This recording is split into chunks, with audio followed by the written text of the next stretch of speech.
Je m'appelle Anne Niva, je suis grand reporter indépendante.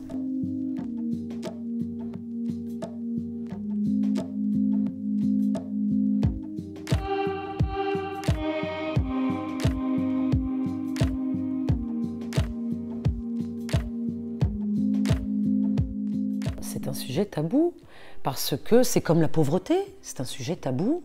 C'est comme la violence, c'est un sujet tabou. Essayer d'avoir en face de soi un interlocuteur qu'on respecte, pour ce qui est de mon émission sur la vieillesse, une vieille personne, une personne âgée, que je sens touchée que je viens la voir, touchée que je m'intéresse à elle, et qui soudainement se met à avoir de l'humour, à me raconter que bon, de toute façon, il faut bien finir sa vie un jour, ou qui a un grand éclat de rire. Je trouve ça, c'est ces moments-là que j'ai envie de saisir, que j'ai envie de partager avec les téléspectateurs. Pourquoi ne pas les montrer aussi? Ça m'intéresse de ne pas me limiter que à ce qui a déjà été dit sur un thème donné. Et sur le thème des EHPAD, c'est évidemment la maltraitance qui existe.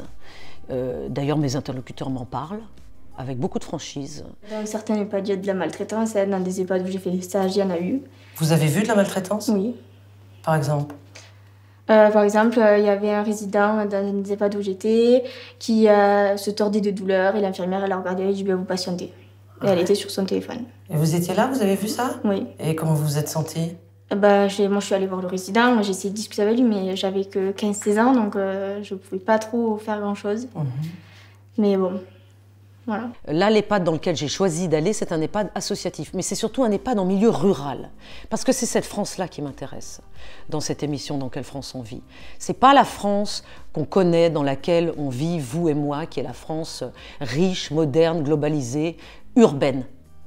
Moi, ce qui m'intéresse, c'est d'aller voir en dehors de Paris, en dehors de Lyon, en dehors de Marseille, dans nos grandes agglomérations, en dehors de nos grandes agglomérations, pour essayer de saisir comment on vit tous ensemble. Comme c'est une émission qui n'est pas régulière, qui n'est pas mensuelle, qui n'est pas hebdomadaire, Dieu merci, c'est une émission justement qui peut avoir cette liberté d'aller sur des sujets qui sont des sujets peut-être plus presque philosophiques, des questions essentielles, des questions de la vie que nous menons tous.